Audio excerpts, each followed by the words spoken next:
All right, voters in Chicago, by the way, rallied together at a city council meeting on Wednesday to protest Mayor Johnson's proposal to give a whopping $70 million taxpayer dollars to illegal immigrants.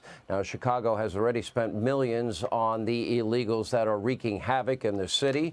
Between the migrant crisis and brazen crime, residents, they're fed up. Here's what they had to say at last night's meeting. Take a look. Our city government, now that I understand, has basically turned their back on black Chicagoans. We need that money in my neighborhood. We need that on my block. To align yourself with somebody who's obviously a one-term mayor, if he even makes it that far, you better be worrying about your job. All right, here with reaction, Hoover Institution senior fellow Victor Davis Hanson is with us.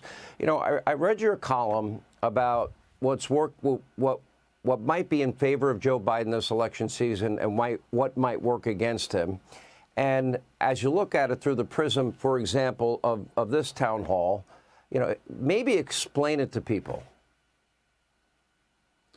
Well, I think what we're watching is a historic change, really, in the political parties.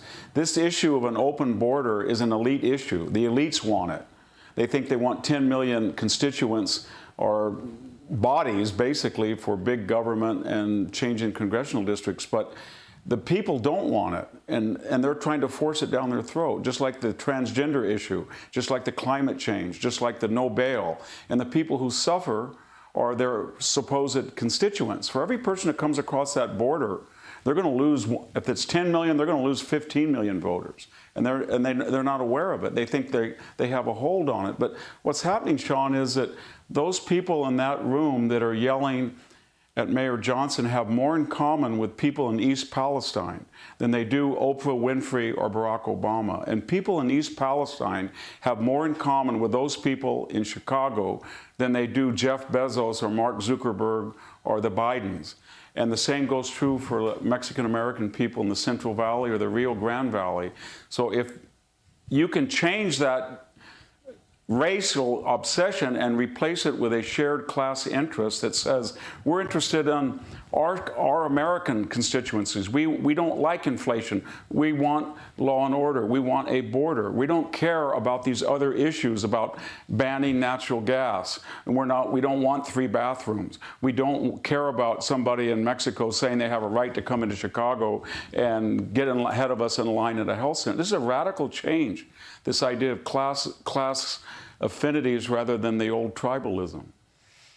Yeah, well, in 200 days, a lot can certainly happen.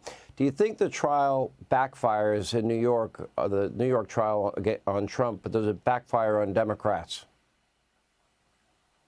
If Donald Trump keeps this split-screen imagery, he's up in Harlem, they're on MSNBC attacking him. He's at a wake of a NYPD officer, they're trying to shake down donors for $26 million. He's at Chick-fil-A, they're at a White House dinner with Robert De Niro. Yes, he can do it. It's going to be, well, we begin our 200-day countdown from tonight. Victor Davis Hanson, great article. Hey, Sean Hannity here. Hey, click here to subscribe to Fox News YouTube page and catch our hottest interviews and most compelling analysis. You will not get it anywhere else.